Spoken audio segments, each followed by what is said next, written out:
Bonjour, on est le mardi 12 octobre 2021. Je vous propose une série de vidéos sur le calcul intégral. J'ai déjà fait le lien entre intégrale et calculaire. J'ai une vidéo qui est assez récente, que je vous invite à visionner. J'ai, il y a pas mal de temps, fait une séquence sur le calcul de primitives et aussi sur le calcul intégral. Donc je vais essayer de réactualiser tout ça. Donc il y aura plusieurs séances qui vont se suivre et on va essayer de faire l'inventaire de tous les cas qu'on peut rencontrer, notamment pour les élèves qui préparent, qui sont en terminale, voire au-delà. Donc aujourd'hui j'ai simplement abordé un point assez important. Je vais parler de la valeur moyenne d'une fonction. Donc tout le monde sait ce qu'est une moyenne. Lorsque je prends un ensemble de valeurs, si je prends un ensemble de valeurs, par exemple, si je prends, je ne sais pas moi, les notes d'une classe, j'ai du 7, j'ai du 8, j'ai du 12, j'ai du 15 et j'ai du 17. Je peux donc faire la moyenne de ces notes.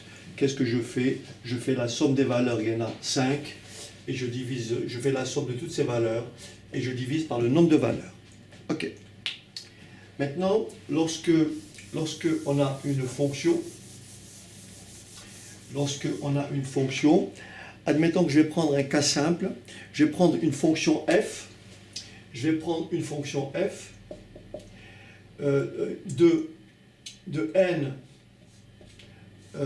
dans R, d'accord? Et donc il prend ces valeurs dans n et on va lui associer, par exemple, je dis n'importe quoi, on va dire n au carré plus 1, d'accord? N au carré plus 1. Et donc si on veut représenter cette fonction-là, et on veut la représenter sur l'intervalle, on va dire l'intervalle 0, 3, l'intervalle 0, 3. Donc le premier point c'est 0, 1. Le deuxième point, lorsque n égale 1, c'est 1, 2. D'accord? Le troisième point, lorsque n égale 2, ça fait 4 et 1, 5.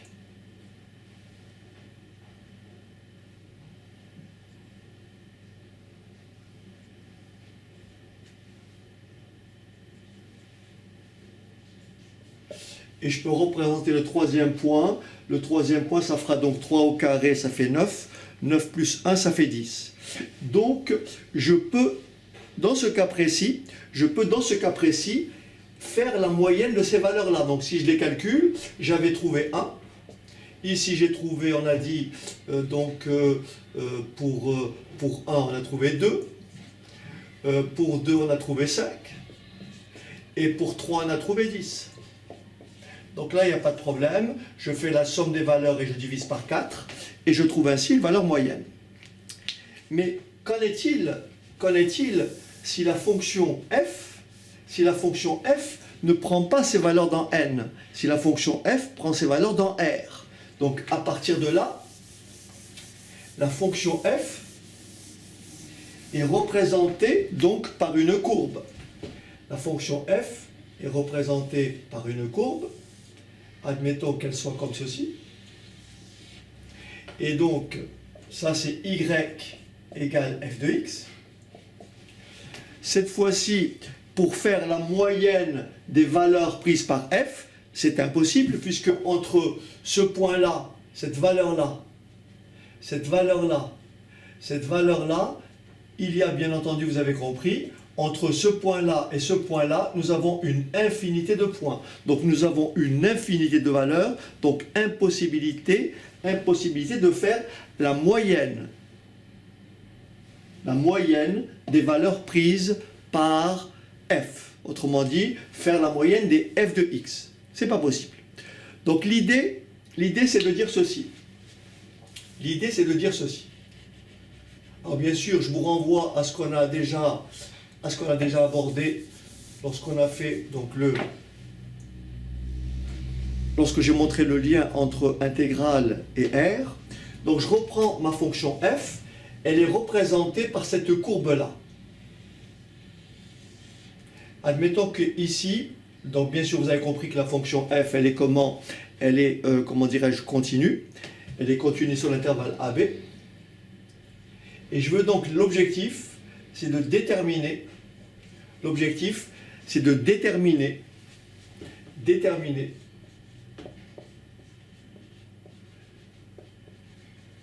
la valeur moyenne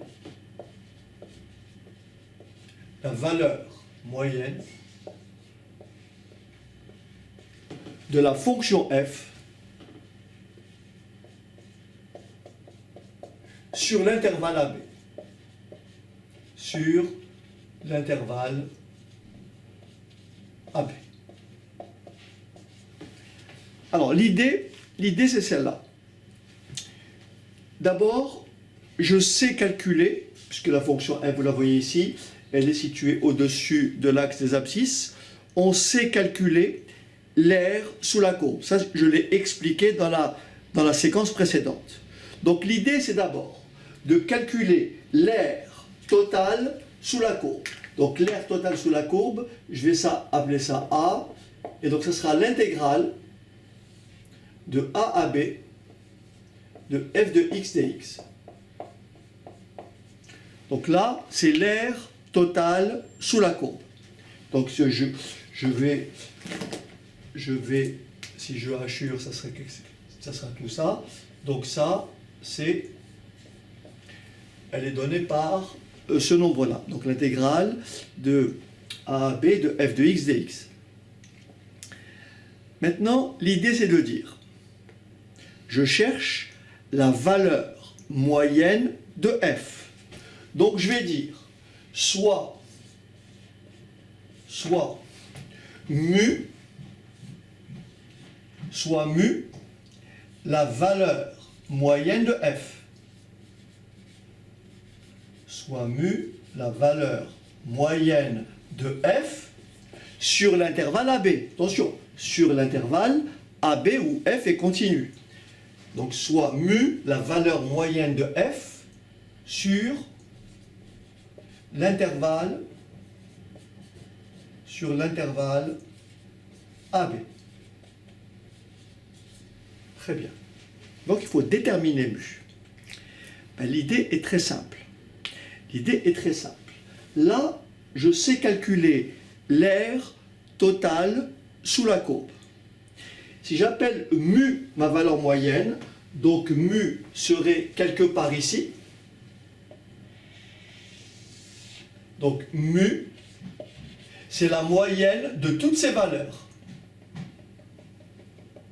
C'est la moyenne de toutes ces valeurs. Quand je dis ces valeurs, les valeurs que vous lisez ici, bien entendu. Hein? C'est la moyenne des ordonnées de tous ces points.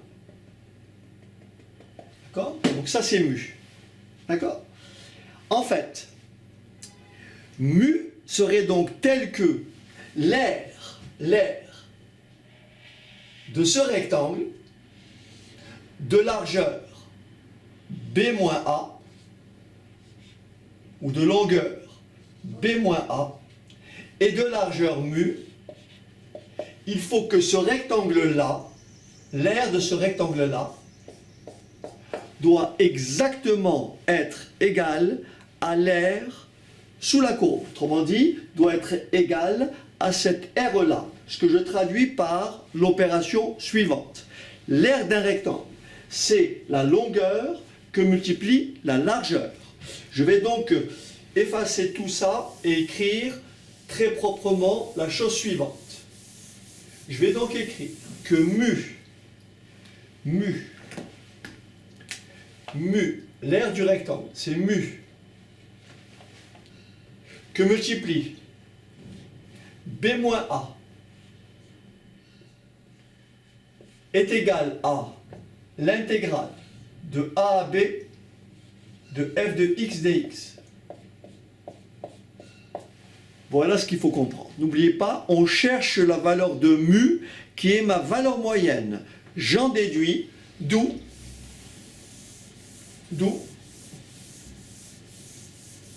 la valeur moyenne mu est tout simplement égale à 1 sur b moins a intégrale de a à b de f de x dx.